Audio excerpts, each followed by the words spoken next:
Bergamost was still on the windows when the first scream tore through the emergency department of St. Aldwyn Regional in Thunder Bay.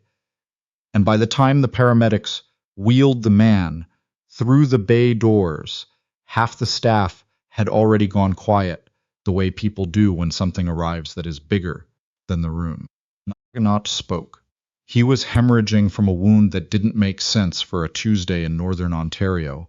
Soldiers in winter combat dress flanking the gurney, their boots leaving slush across the floor that nobody would think to mop for hours. And the man at the front of them, a major with a voice like gravel under tire chains, didn't look at the trauma team or the charge nurse or the physician on call. He looked past all of them, scanning faces, and he said one word that made the room stop breathing. Eyed, Sable. When he moved, nobody understood. And in the corner, where she'd been counting saline bags onto a cart, because that was what she'd been assigned to do. For 11 weeks straight, a woman named Quinn Maddox set down her clipboard and stepped into the light. Already pulling at something in you? Stay through to the end. Hit like, and leave a comment telling everyone what town you're watching from. Let's see how far north this one travels. With one. Quinn had come to St. Aldwyn in late September with a banker's box of belongings and a personnel file that had more black bars across it than legible text. She didn't volunteer why. She'd learned a long time ago that the people who asked weren't usually asking out of kindness, and the ones who didn't ask were the ones worth keeping. Amen. The intake coordinator, a soft-spoken man named Theo Brisebois, who wore cardigans, even in the heat of the staff room, had flipped through her credentials twice, found her Ontario registration current and her references intact, and welcomed her without prying. He told her she'd start on floor support and supply rotation, and that once the charge nurse signed off, she might move into the trauma side of things. The charge nurse was a woman named Dorothy Vane, and Quinn understood the shape of her within the first shift. Inside, Vane was 58, narrow as a winter birch, with half-moon glasses she wore on a chain, and an expression that suggested she'd long ago stopped, expecting to be pleasantly surprised. Women spoke. She'd run that department for 14 years. She was good at it, too, which was the part most people missed when they tried to make her a villain in their heads. Competence and warmth weren't the same thing, and Vane had spent her warmth somewhere a long time ago, and never gone looking for it. Maddox. Vane found her on the second day, mid-count, not bothering to lift her eyes from her tablet. Trauma stockrooms behind. Somebody pulled chest seals last week and didn't log them. Go count, document, flag anything under threshold. Gallagher spoke. It wasn't a question. It was barely a sentence. It was a dismissal dressed in the clothes of a task. Of course, Quinn said. Deem spoke. The chest seals stuck with her longer than the tone did. 3 packs gone with no entry in the log, which meant either sloppiness or a casualty event that had burned through supplies faster than the system could track. She pulled the incident records while she counted and found a highway pileup 9 days back, multiple casualties off the Trans-Canada in freezing rain. That explained the math. Documented all of it, flagged 6 items at critical low, time-stamped a note in the system that nobody would read. Vane never acknowledged any of it. That was week 1. By week 3, she'd built a kind of rhythm. She came in early, she worked her rotation, she kept her voice low and her footprint smaller, and she went home to a 1-bedroom on the east side that she'd furnished out of a thrift store, and whatever the previous tenant had abandoned. A kettle, a couch the color of old tea, a bookshelf she hadn't filled, and in the mornings, along a trail that followed the lake's edge, where the wind came off the water, cold enough to scrub the inside of her skull clean. And she let the size and silence of that lake do something her own thoughts couldn't. She didn't think about the noise. She'd gotten good at not thinking about the noise. The trouble with staying invisible was that it took work. Constant work. You had to know precisely how quiet to be, how to absorb a comment without flinching in a way that only invited more of them, how to make yourself into a shape people's eyes slid off of. It was a calibration, and Quinn had spent 2 years getting fluent in it. Before that, she hadn't needed it at all. Zombad. Before that, she'd been someone whose whole job was to be the loudest, steadiest thing in the worst room anyone had ever been in. A resident who'd become her particular problem on a slow Thursday afternoon, one of those dead stretches, when the morning rush had cleared and the evening one hadn't started. Our game. His name was Dr. Bram Holloway, and he came through the double doors at 3:45, like he expected them to part for him, which, judging by the way the nurses drifted out of his path, they more or less did.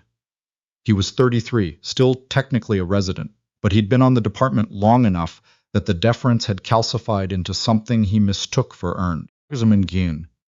He had the kind of face that had probably opened doors his whole life, and he spoke to nurses the way some people speak to a vending machine. Insert request, receive result, do not engage. Quinn had met 100 of him. Hospitals, base clinics, field stations. It never mattered. Some people climbed by becoming excellent. Others climbed by learning to take up room. Nurse spoke. Holloway was the second kind, doing a confident impression of the first. Until she couldn't. Neversen tight. It happened during a code 3 weeks into her rotation. The patient was a 59-year-old man named Wendell Pruitt, a retired millwright. With chest tightness, he'd been calling indigestion for 2 days. If anyone took it seriously, his rhythm was already coming apart. Holloway ran the code, and at first, he ran it fine, fast, and clipped and authoritative, read as competent, right up. Until you stopped watching his mouth and started watching his hands. Hands were too shallow. And slightly too fast, not deep enough to push real blood anywhere it needed to go. The error showed. Inside the first 30 seconds, if you knew the tell.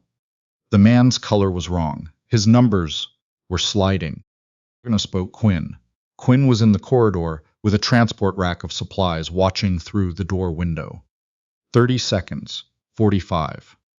She could read the monitor from where she stood, and she pushed through the door. Your depth's off. May didn't turn. We're covered. Out. Ned. The compressions aren't. And we're covered. Then he did turn, and the look on his face wasn't confusion or even irritation. It was a door swinging shut. Who are you? Quinn Maddox. Ear support. Get her out. Her nurse, newer than Quinn, touched her elbow with an apology already in her eyes. Quinn didn't move yet. Come in. Check the waveform, she said, loud enough to clear the bed. He's not getting adequate perfusion. Check it. Mated. Someone looked at the monitor. Someone else looked at it, and then looked at Holloway, who was already adjusting his hands. Whether because he'd caught it himself, or because the evidence had become impossible to ignore, no one would ever be able to say. The waveform deepened. The numbers steadied. Quinn let herself be guided into the hallway, and the younger nurse exhaled like she'd been holding her breath through the whole thing. You shouldn't have done that, she said quietly. No, Quinn said. Holloway never mentioned the code to her, because mentioning it would have meant admitting she'd been right. What happened instead, over the next fortnight, was the particular brand of institutional punishment that leaves no marks. Assignments quietly lie redirected. Invitations to step into a case that never came. The sense that the temperature of a room shifted half a degree when she entered it.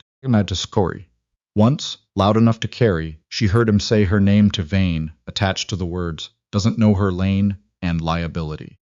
To Geedy, Vane needed no convincing. You're on supply this week, she told Quinn the next morning, not looking up. Stock the trauma bays, check the carts, stay clear of active cases. Not grenade tagers. I know what your file says. Vane finally set the tablet down. I also know you've been here 6 weeks and you haven't run a single trauma. We have a probationary structure for a reason, Maddox. Work your rotation. Let the people who know this floor handle the floor. Remains of the Jursed trauma. It was the most dismissive sound Quinn had ever heard a human being make. Stalk the bays. Died. She stalked the bays. What she didn't do was argue, and not because she was short of words. She had plenty in 3 languages, some of which she'd learned for the specific purpose of being understood over the sound of rotors. She didn't argue because she'd made a deal with herself when she signed the offer letter. She was here to be quiet. She was here to be small. She was here to take up the least possible space. While the part of her brain that had run for years on adrenaline and split-second arithmetic learned slowly how to stand in a room that wasn't on fire. The lake helped. The morning runs helped. Emperor Spike. The fact that Thunder Bay was a place where the loudest thing on most nights was the freighter horns out on the harbor and the neighbor's husky losing its mind at the recycling truck. That helped too. She had a therapist, a careful woman named Dr. Marguerite Sear, who saw her every second Thursday in an office that smelled faintly of cedar and had a white noise machine purring outside the door. They circled things mostly. The deployments, the sounds. The way her nervous system had stopped being able to tell the difference between a threat and a dropped tray. What do you do when it gets loud in there? Sear asked once. Yes. Breathe. And when that doesn't work, about it. Count the exits. Count the exits. Sear wrote something down. Quinn didn't ask what. The thing about the deal she'd struck was that a deal only holds if the other parties agree to its terms. And nobody at St. Aldwyn had agreed to anything. It wasn't one thing. It was never one thing. It was Vane calling her the supply girl within easy earshot. It was Holloway describing her to 2 other residents as the jumpy one from support. Mater spoke, which Quinn deduced from the particular way. Those 2 looked at her in the break room. Afterward, a look that carried information. Cat. It was the schedule, supply week after supply week, while nurses with half her years got trauma time. It was a senior nurse named Ronan Tate, 20 years on the floor and wearing that tenure like body armor, glancing at her registration and remarking that her Ontario paper had come through awfully fast for someone with a gap that size in her work history. Lorna spoke. She hadn't answered. She'd smiled a little and gone back to what she was doing. There were mornings she came close to telling someone. Not the whole of it. That wasn't hers to hand out over bad coffee, but enough. Enough to give the gap a shape. Enough to give the credentials some context. But she'd learned the hard way, more than once, that the telling never simplified anything. It complicated things in a new direction. It changed the way people looked at her, and rarely toward anything useful. So she kept it folded up the way she kept the rest of it folded up. And she counted her saline bags, and she breathed, and on the bad days she counted the exits. The morning the helicopters came, it was -19 with the wind. And she was restocking the trauma cart when she heard it before anyone else was in the building. She would never have been able to explain how. Some of it was training. Some of it was years of needing to know a thing was coming before there was anything to see, of reading a change in the air pressure before the rotors registered on any conscious level. Whatever the mechanism, by the time the first tremor moved through the ceiling tiles, she'd already set her clipboard down.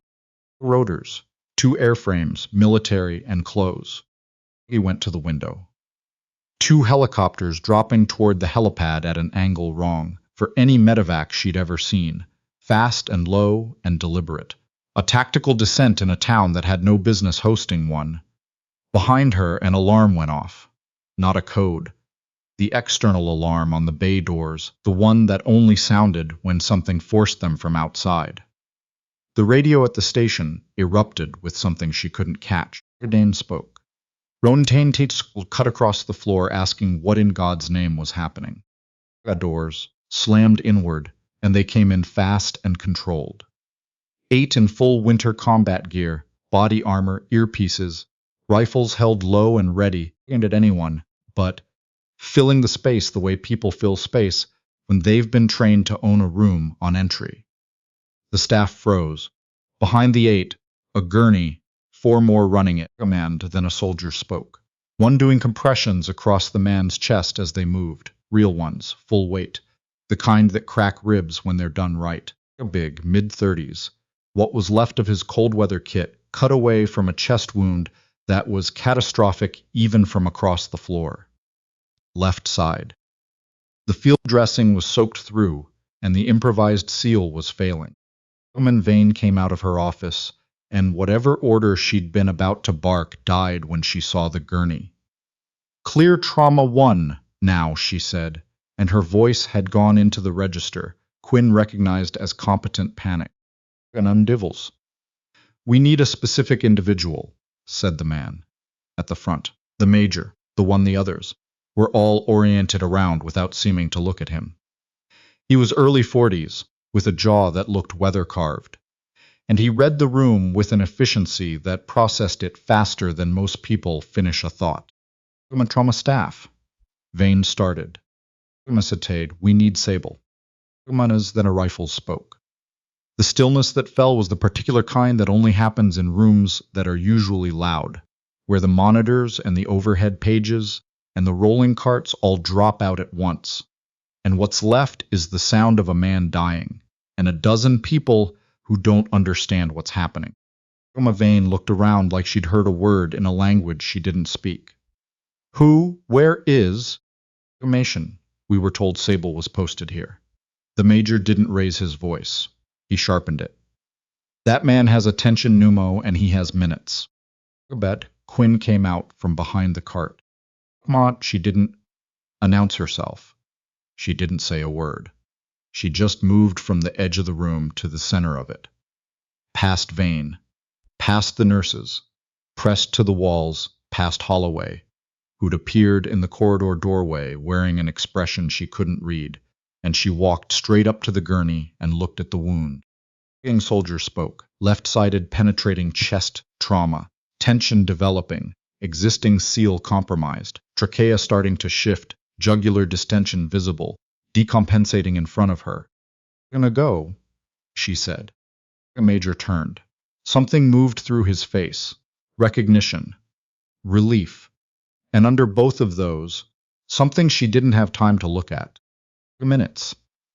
Field seal held until about 15 out. Minesen, what do you have for me? She was already snapping a fresh pair of gloves on. He gestured, and a soldier had a med pack open before he finished the motion. I need trauma 1, Quinn said, not to him, to the room, to Vane specifically. Mode. Vane opened her mouth. He has 3 minutes before this kills him, Quinn said. Trauma 1 now. Already moving the gurney before anyone answered, and the soldiers moved with her. And after half a second of pure paralysis, some of the nurses moved too, instinct. Following, the thing in her voice that sounded like authority because it was. Doesn't have clearance. Holloway. From behind. Pull away, the major said, not to Quinn. Germany. In Trauma 1, she had 20 seconds to take inventory. 2 nurses, a younger woman named Priya. No, the younger one was Anjali Rao. And an older man named Garrick Lund, who had the face of someone who'd seen enough to stay useful in a crisis. Plus, whatever was in the soldier's pack, and whatever the bay had on the shelves. Needle decompression first, she said. 14 gauge, second intercostal, mid-clavicular. Give me. An armahand, Rao already had. The tray. The needle went in. The hiss of escaping air was audible across the bay, and the oxygen saturation that had been falling off a cliff when they rolled in simply stopped falling. He needs a chest tube. Get me an, Lund said. And he had it. Woman's impressive. She worked. Not fast in the way that looks impressive on a screen. Not the theatrical speed. of television medicine. Fast in the way that actually matters, which is deliberate and sequenced, and free of the half-second hesitations that come from doubt. She knew the next step before she'd finished the current one. On combat gear. She knew what his body was about to do before it did it, because she'd done this before, in places where the nearest trauma center was an hour out by air, and the air was busy, and the call was yours to make, with whatever was in your two hands. Blood came through her second pair of gloves before the tube was seated. "May breathe sounds," she said. I'll put the stethoscope to his chest. Bilateral. Changed. Saturation climbing. Heart rate. Still high, still wrong in 3 different ways, but moving in the direction of survivable. Come on. The Major stood at the edge of the bay. He hadn't entered, hadn't touched anything, hadn't done anything but watch. With the focused stillness of someone who'd learned the most useful thing you can do in a crisis is get out of the way of the person handling it. When the numbers started to climb, something in his posture let go that had nothing to do with military bearing and everything to do with being a person. "I need surgery," Quinn said. "Get me your best thoracic surgeon." "Dr. Oakwen," Rao said. "She's already paged." Dawn. The footsteps came down the hall. A moment later, quickened surgeon, Quinn, had never met, swept in and took one look at the man on the table and another, longer look at Quinn. "Realized," Quinn said. "Tension pneumo, needle decompressed, chest tube in, bilateral breath sounds. He needs the OR." An armed soldier. The surgeon was already at the table. "Who placed the tube?" "Herman." "I did." Hermanen. A pause. Not a hesitant one, an assessing one. "Good placement." She said it the way surgeons say things they mean, without ornament. "I've got him from here." Quinn stepped back, peeled the gloves off, and walked out of the bay. It looked like a photograph of a scene someone had been trying to stage. Staff against the walls. Or nodded at the station, and then a soldier spoke. The soldiers occupying the space by the bay doors, with the patience of people used to waiting, and in the center of it, Dorothy Vane holding her tablet like a shield. Holloway behind her with his arms crossed, meek, and between them and Quinn, about 15 feet of linoleum and 11 weeks of accumulated condescension. Vise. Vane's face was trying to hold more emotions than it had room for. She looked at Quinn's blood-soaked scrubs, then at the Major who'd followed her out, then back. "Me. You'll come with me," Vane said. "In a minute." You performed an unauthorized dike. "I am." She saved his life. The Major's voice was level. It didn't need volume. "In about 4 minutes, with compromised equipment. Whatever your protocol says about authorization, this is a federal priority case, and that man is breathing because of what just happened in that room." Min set her jaw. "This is my department. I decide." "Ma'am." He said it with the careful politeness of someone making clear that politeness was a choice. "I understand your position. Right now, I need to speak with Maddox. After that, run whatever process you have to run." Ganane. She gripped the tablet hard enough to make it creak. "Into Quinn. Is there somewhere we can sit?" And a soldier spoke. They found an empty consult room off the corridor. He sat across from her and was quiet for a moment. The way people are quiet when they're deciding how much to say. "You're going to look tired," he said finally. "It's been a long 11 weeks. And Refold spoke. "The man on the table is named Hatcher. He's one of mine, or he was. We were running a cold weather exercise 80 kilometers north when a charge went off that wasn't supposed to be live. Options for a facility that could hold him until air cleared. This one was closer." He studied her. "When we called ahead, I asked if there was anyone here who'd worked forward trauma. The answer that came back was a registration number with a flag on it. The flag was yours." Again, Quinn said nothing. "At you." "Stocking shelves," he said. "It wasn't a question. I asked for, more or less, to now sit." "That," he said. Before all this, you were Sable. Terran Valley, the bad winter, the convoy that got cut off when the weather closed the only corridor out. You held 9 of them through the night with what you could carry on your back. I wasn't there. But everybody who came up after heard the story. Half of them think it's a story. He leaned back. Before that? That, Quinn said and stopped. So the... I mean, he let it sit. He didn't push. That, more than anything, told her what he'd done for a living. I left, she said eventually. I had reasons. The reasons are mine. She looked at her own hands, still pink at the cuticles from the scrub. I came up here to be nobody for a while. It turns out being nobody is a thing you have to keep doing on purpose. It stops being a rest. It starts being a hole you dig a little deeper every shift. Man's nin, he nodded slowly, like she'd said something he already knew. In the corridor, the machinery of institutional self-protection had already begun to grind. By the time Quinn came back onto the floor, the on-call physician had appeared with a clipboard and a careful expression, and an administrator she'd never seen before, a man named Royce Tamblyn from somewhere above the ER, had materialized in a sport coat and was speaking in low, the manager spoke, managed tones about scope of practice and incident review, and whether the appropriate documentation existed to support the actions taken. Documentation? Menor spoke. She'd watched men die under better documented circumstances than the one Hatcher had just survived. And a soldier spoke. Vane stood near him, vindicated and uncertain in equal parts.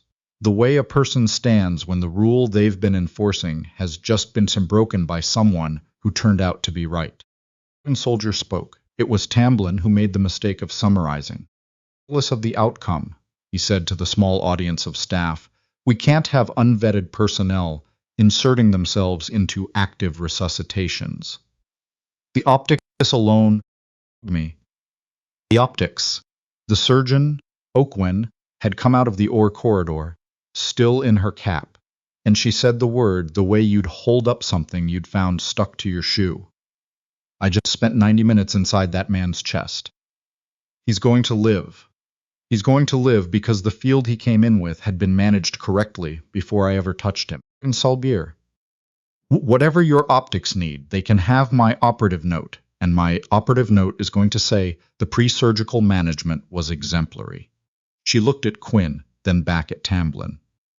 You want to review something. Review why a nurse with forward trauma experience was counting gauze for 3 months. William, the room was very quiet. Watson? Somebody muttered near the back, then caught themselves. It was Garrick Lund, and he flushed because he'd been about to say where he was from, the way people do when they want to plant a flag in a moment they'll be telling other people about for years. The man named Hatcher woke up 2 days later. Quinn didn't go to see him. She wasn't sure she had a right to, or a reason, and the part of her that had spent 2 years making herself small balked at walking into a room where she'd be looked at. But on the 3rd day a runner came down from the surgical floor with a folded note, and the note said only, in handwriting that shook a little, they told me what you did. I'd like to say it to your face. No rush. D. is Umvid. Hatcher. She went up that evening after her shift, and she stood in the doorway of his room, and he looked at her for a long moment before either of them spoke. And I pictured, he said. Nahide. And me. People usually picture the call sign. Really no, but laugh. I winced, trying to laugh. Like everyone else. Figured Sable was 9 feet tall. He looked at her, and the humor drained out of his face into something heavier and more honest. My wife's in Sudbury. We've got a girl who's 4. She's going to grow up with a dad because of about 4 minutes in a room you weren't supposed to be in. Mm-hmm. He stopped. His jaw worked. I don't have the words for that. I've been trying for 2 days. I don't have them. I need them, Quinn said. You're awake. That's the whole sentence. She left before either of them could make it into something larger than it was. And you, Kide. The administration ran its review, because that was what administrations did, and the review concluded what reviews conclude when the only honest finding is uncomfortable, that the actions taken, Notcher spoke, while outside the standard probationary scope, had been clinically sound, life-preserving, and consistent with the credentials on file. Government might benefit from a more thorough assessment of incoming staff competencies before assignment. Honor's possible, which was the gentlest possible way of writing down what O'Quinn had said with the gloves off. Dorothy Vane was not disciplined because she hadn't broken a rule, only a person's dignity, and there's no form for that.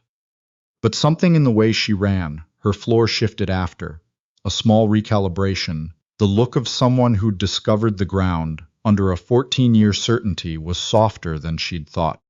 Ellen Holloway requested a transfer to a department in southern Ontario before the month was out. Nobody arranged a card. The recommendation arrived on a Tuesday, exactly a month after the helicopters.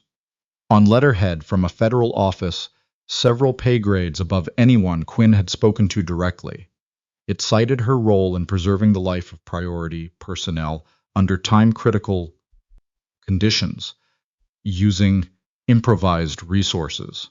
It was copied to the hospital administration and to the College of Nurses of Ontario. It existed when she came in on a Wednesday and saw it framed on the wall near the charge desk, plain wood frame, hung between the fire evacuation map and the cardiac arrest algorithm, where every soul who walked into that department would pass it.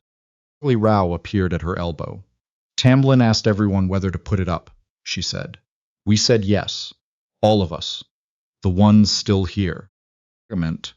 Quinn stood in front of it for a while. Her name, in official type, on official paper, here, on the wall of the department where she'd restocked crash carts and counted suture kits and been called the supply girl by people who never thought she could hear them. About the woman who'd arrived in September, said Box, with a banker's box and a redacted file, and the deliberate plan of being no one. She understood why she'd made that choice. She didn't regret it. Exactly. She'd needed the quiet, the lake, the smaller scale, the distance from everything that had been too loud for too long. But she understood now that invisibility was only ever a shelter if you meant to walk back out of it, eventually. If you stayed, it stopped being a rest and became a trap, and the cruelest part was that it was one you built yourself, neat and private, and entirely your own. Udzim. She wasn't the woman who'd come in with her head down, and her history folded into the smallest shape it would fold into.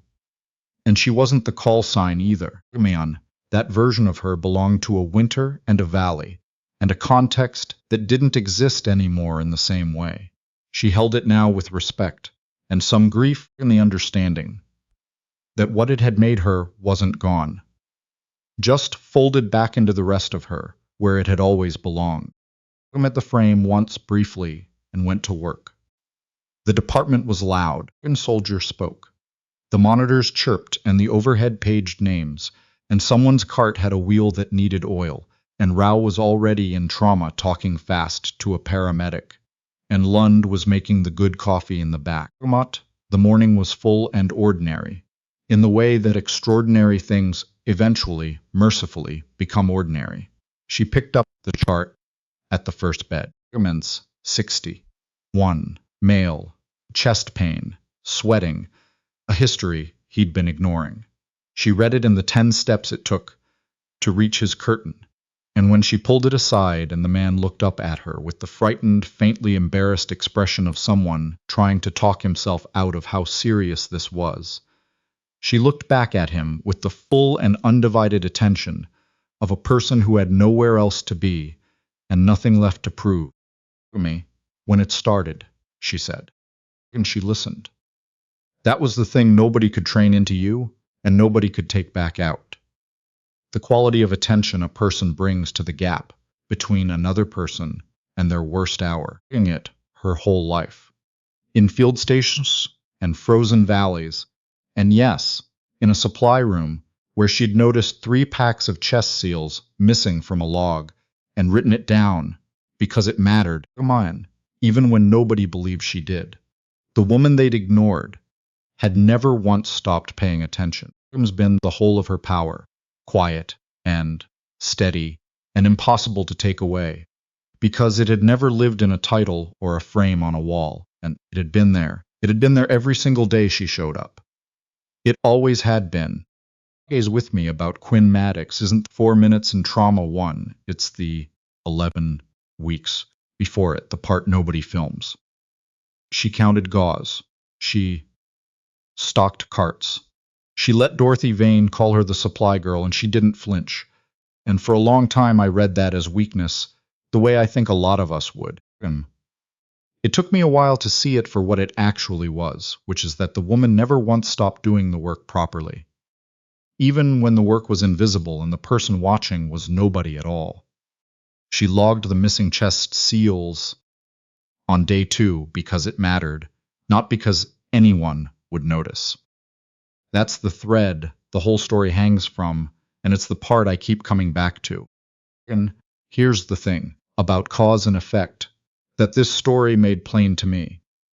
Holloway didn't get punished for arrogance, and Quinn didn't get rewarded for humility, not directly. What happened was simpler and harder. Quinn spent 2 years quietly keeping herself sharp, breathing through the bad nights, sitting in Dr. Sears' office every second Thursday, doing the unglamorous repair work, so that when the doors blew open and a man named Hatcher was dying on a gurney, her hands already knew what to do. The skill didn't arrive in the crisis. It was deposited, shift after shift, in the dark, when it cost her something and paid her nothing. The crisis just made the withdrawal. Ourselves that character is something you show up with. I don't believe that anymore. I think you build it the way Quinn did, in 3 quiet places at once, that keeps doing right when no one's keeping score. The way she logged supplies and corrected a failing code, knowing it would cost her. You build the part that stays clear-eyed under pressure, that reads the room, the wound, the waveform, and chooses the next correct thing, instead of the loud thing. And you build the part that refuses to quit on yourself, the grit it takes to get up at -19 and run the lake path again, to keep breathing, to keep showing up to a job that treats you like furniture, because you've decided your own steadiness isn't theirs to grant or take. You want a decency. None of those 3 is enough on its own. A sharp mind without the backbone to use it just watches the patient slip. Backbone without the decency to point it at the right thing turns into a man like Holloway, all confidence and no care. What saved Hatcher was all 3, braided together in one tired woman. Everyone had written off. What I'd leave anyone with. Do the work right when it's invisible. Keep your mind clear enough to see what's actually in front of you and outlast the version of the room that decides who you are before you've shown them. Nobody put Quinn's name on that wall. Her own steadiness did, one unwitnessed shift at a time. That was always hers, and it always will be.